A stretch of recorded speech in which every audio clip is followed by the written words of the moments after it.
kinds of energy and turnout in all quarters of our neighborhoods and communities, as we saw as well. And that seems to be more pronounced than the Bronx. Wow, they must really be terrified. They didn't brought out the big guns, Obama. They're starting to realize that more and more of us have been waking up and seeing how they try to get us to vote, not for the person who's best for our communities and who has the best policies that are going to bring positive change, but they want us to vote based on skin color. We see how Kamala Harris did black men when she was the top cop in California, Jamal Truelove. We see how she locked up a single black mother because her child missed too much school, when in reality the child had sickle cell anemia and was in the hospital. We see how she was brought in as the first black woman vice president, played a part in our cost of living going up, our groceries going up, our gas going up, our border being let open for the entire world to come in, and people who've come here illegally getting preferential treatment over people who've been in these communities for decades. Our children being put last, illegal immigrants' children being put first. We see how the media told us that Trump was going to be the one to start World War III, and how under the Biden-Harris administration, we're on the brink of it. We see how the Democrat Party has failed our community, how they've hidden their history of trying to continue slavery, trying to keep blacks from voting, trying to keep Jim Crow going, being the party of the Klan, how they would take us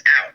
I ain't talking about to eat when we chose to vote Republican. We see how they have Planned Parenthood buses outside of their conventions and target our community. How insulting is it that this man gets up there and tells us that we should vote for Kamala because we're black? Sorry, Obama, the gig is up. It's over.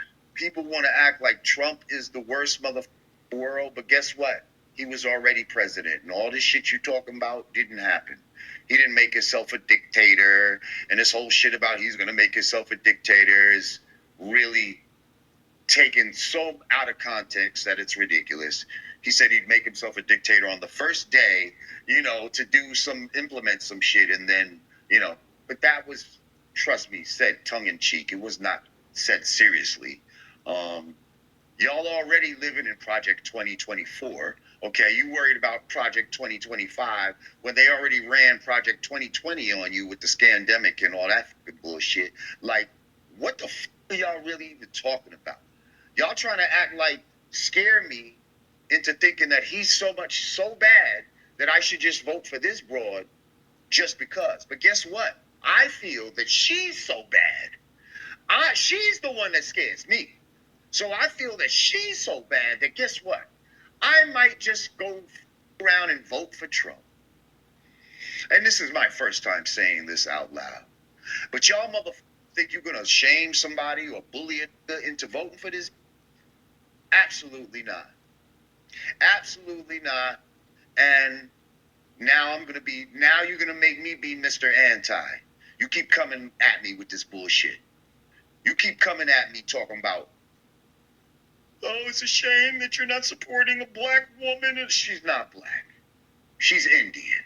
She ain't black. Get out of here. Listen, I don't give a f***. Trust me, the sentiment on the street, in the real world, is a lot of people are not with this woman. They see right through her. And they're trying to blame it on black men, but no, I see a lot of black women that are not with her neither. This is her, again, being disingenuous. First of all, black people don't wash no damn greens in no tub. How unsanitary are you to be washing collard greens in a tub and thinking that that makes you more relatable? See, that's how out of touch she is, how stupid she is. She thought she was giving a relatable story to make her seem black. Oh, yeah. Oh, they want me to cook their collard green. They bring me all their collard greens in the neighborhood. I had so many greens, I had to wash them in the tub. Just like she was you better thank a union member. You better thank a union member. She talking all black, but then when she get in front of the Spanish people, they said, I love you, Kamala. She said, I love you too. I love you too. Then when she gets in front of the white people, you better thank a union member for everything that you have because, union members are very, they're part of the economy. Like, who are you? Who are you? Trump is always Trump. I don't give a if you like him or not. He's always him. If he says he's going to say some arrogant shit, yup. He's going to say some arrogant shit. Sometimes he says some shit off the cuff. Yup, he does do that. But this motherfucker, a smart businessman, and I hate the people that say, "Oh, he's been bankrupt this many times." That's what smart businessmen do. First of all companies are not made to last. Some companies are made to be disposable. But y'all don't know that because you're not a business people like that.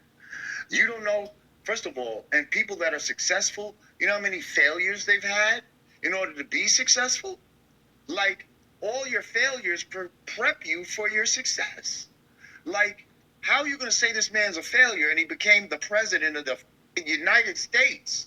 The Democrats then unleashed Barack Obama into the wild to shame us black men for not supporting Kamala Harris, despite the fact that she's yet to unveil any policies that represent our interests. But if it was a white politician shaming other white men for not voting based on identity politics, y'all will call him racist. Why is it okay for Barack Obama, Kamala Harris, and all these other people that supposedly look like me? Why is it okay for them to get on TV and shame me for not voting for them simply because they look like me? That's racist, brother. I don't know how else to put it. That is racism. I don't have to vote for Kamala because she's quote unquote black. Just like I shouldn't have voted for yo because you got up there, you tap dance for the establishment, and you ain't do a goddamn for the black people that put you in office. You brother. This message is for President Obama. First and foremost, you're not going to tell me what I'm going to do and what I'm not going to do. Number one, I ain't going to vote for Kamala Harris. I think that she's going to make a bad president. She's a bad vice president. Everything she does, she tries to politicize it, and she hasn't shown the fact that she wants to put America first ever. So I'm not voting for that individual. What you thought you was doing, Barack Obama? Boy, you didn't step out there. All you did was black men off, bruh. All you did was black men off. Why y'all think the American people why y'all think the Democrat Party own black folk? The Democrat Party don't own black folks, bruh. What you thought you was doing with that? We see the play. We see the play.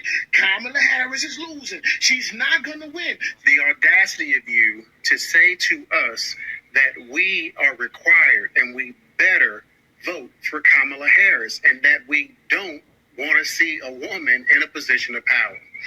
You're a liar. And there you have it, y'all. Unity in the community. All thanks to Barack Hussein Obama. And when I look at the history of black men, I understand that brothers in the community have always wanted the best for the community. We just disagree sometimes on how to get there. If you look back at Malcolm and Martin, you can see that they both wanted the best for the community. They disagreed on the pathway to get there. Take it a little further back. Go to Booker T. Washington and W.E.B. Du Bois, two black men who wanted the best for the community at the time in their era, but disagreed on the pathway to get there.